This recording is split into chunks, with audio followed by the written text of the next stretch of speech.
Welcome to the Deep Dive. This is where we take topics, sometimes from you, our listeners, and really unpack them. Yeah, right into the detail. Exactly. And today, we're looking at something pretty fundamental.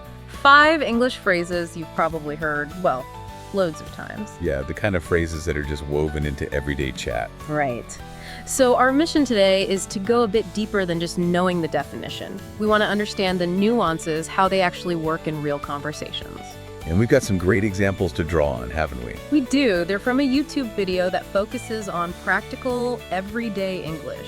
So let's get started. Let's unlock these common expressions. Looking forward to it. It's like amazing how much subtle meaning these simple-sounding phrases can actually carry. Totally.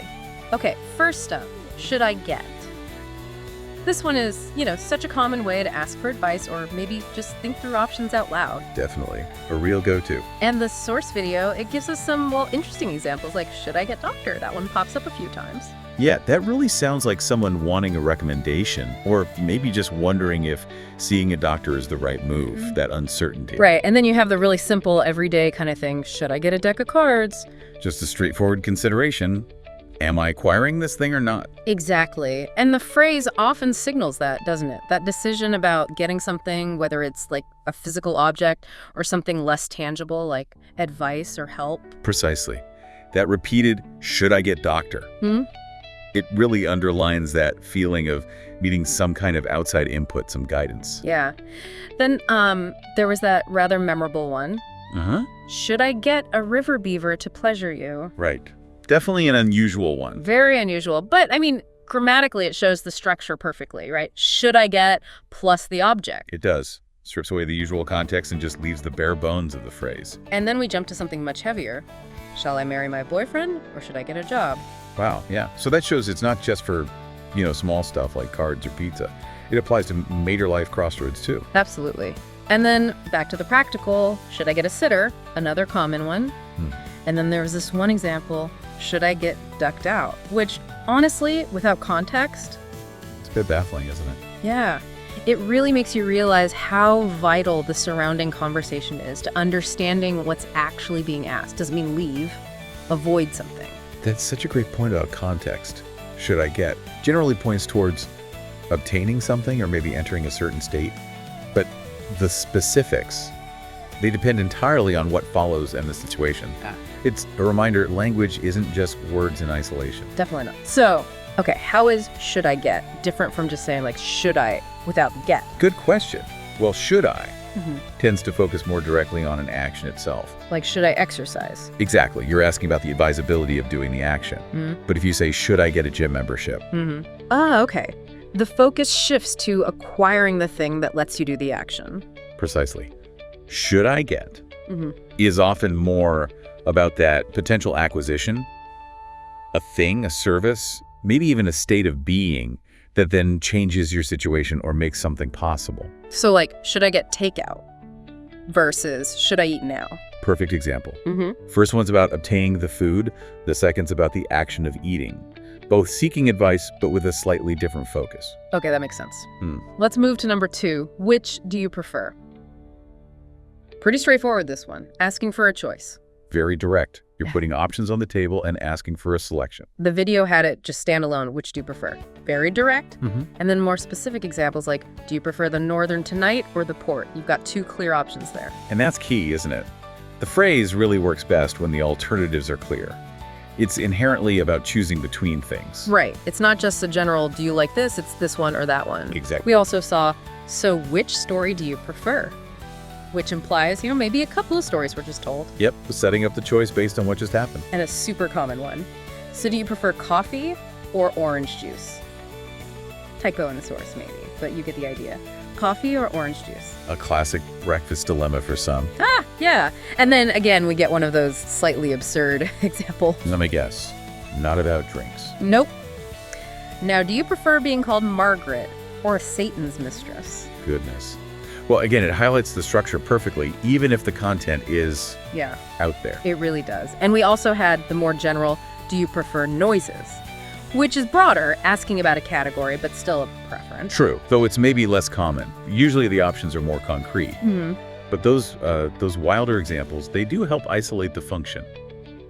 soliciting a choice between defined options. Yeah. And like you said, it's different from just asking, if I asked, do you like coffee? I just want to know if you enjoy it generally. Right. No comparison needed.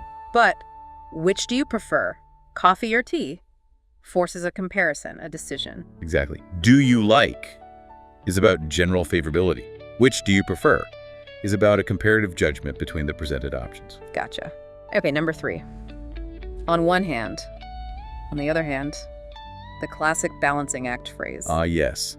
Such a useful structure for presenting two sides of an argument or situation. Signals balance. And the source had some strong examples like, on one hand, I despise slavery. That was repeated a few times. Yeah, that repetition really hammers home one side of the argument, establishing a very clear viewpoint as the first part of a contrast. It sets an expectation that something else is coming. Right, it primes you for the other hand. Then there was, on one hand, if that was all you thought about, could kind of screw you up. Suggesting a potential downside, a negative consequence is one perspective. Exactly. And this one. On one hand, you're saying the United States government is spending millions of dollars to eliminate the flow of drugs onto our streets. A very clear example of presenting one specific facet of a really complex, debatable issue. It flags it as just one part of the picture. Then a more concise one. On one hand, good challenging school, just highlighting one positive aspect. Yeah. And finally, a really clear dilemma setup. This case clearly emphasizes that a choice has to be made between dingoes on one hand and tourism on the other. That dingoes versus tourism example really nails it, doesn't it? It perfectly frames a conflict with two distinct sides that need to be weighed against each other. It really does. It's like the phrase itself puts the two things on a scale. Exactly. You could just state two separate facts, but using on one hand, on the other hand, explicitly tells your listener, hey, I'm considering both these angles, let's look at them together. It adds that layer of deliberate comparison. Precisely. That structure provides the framework. Without it, it might just sound like a list. With it, it's a balanced consideration. Makes sense. Okay, phrase number 4. The best thing about Poppy is. This one's all about highlighting the top positive. Yeah, singling out what the speaker sees as the main advantage or the most positive feature. And we got a really personal, quite emotional one. She was the best thing about me. Wow. Yeah. That shows the power of the phrase to express something deeply positive and subjective about a person or relationship. It elevates that aspect. Definitely. Then there was a slightly odd one. To me, the best thing about living like a lab rat is it sometimes, and then it cuts off. Leaves you hanging. What could be the best thing about that? It certainly sparks curiosity. It does. And then this one. The best thing about Tony is also the worst thing. That's interesting. That is interesting. It shows that the best thing isn't always simple. That top quality might also be the source of problems or complexities. It adds nuance. Yeah, it's not always just pure praise. Then, I think the best thing about Vegas is you can become anyone you want. Highlighting a key perceived benefit of a place. Right, capturing a defining characteristic that the speaker values most. And then we have this other example. Now, best thing about Latin women is they don't speak English. And as we should note, this is an example from the source illustrating the phrase's structure. It doesn't mean we endorse the sentiment. Absolutely not. It's crucial to separate the grammatical structure from the content, especially with examples like this. It shows how the phrase works, but the content itself is, well, subjective and potentially very problematic. Exactly. The phrase itself just highlights what the speaker considers the peak positive. Whether that view is reasonable, widely shared, or appropriate is a separate issue. It's about subjective evaluation. So the best thing about GA is really about singling out that top positive in the speaker's opinion. Stronger than just saying a good thing about. Definitely stronger. A good thing is milder. The best thing elevates it, points to that specific feature as being number one in the speaker's assessment. Okay, last one. Phrase 5. If you want something, this sets up a condition, right? A requirement for getting a desired outcome. Precisely. It's a conditional structure. If this condition, the wanting, exists, then this result or action follows. The source had, if you want something on Max Katie, repeated a few times. Again, context is missing there. Yeah, without knowing what Max Katie is or what on means here, the condition is unclear. We know something is wanted, but the specifics are lost. Right, but then we get clearer examples, like the general advice. If you want something bad, you have to fight for it. A common saying linking desire to necessary effort. The condition is strong desire. The result is the need to fight. Then a very specific instruction.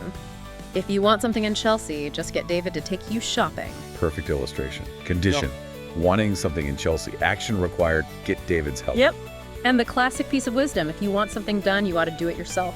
Advice on self-reliance, framed conditionally. And a very direct ultimatum example. If you want something from me, then you're going to have to tell me who you are or I'm going to hang up. Ooh, yeah, that's a very clear condition result setup. Right. Want something from me, condition.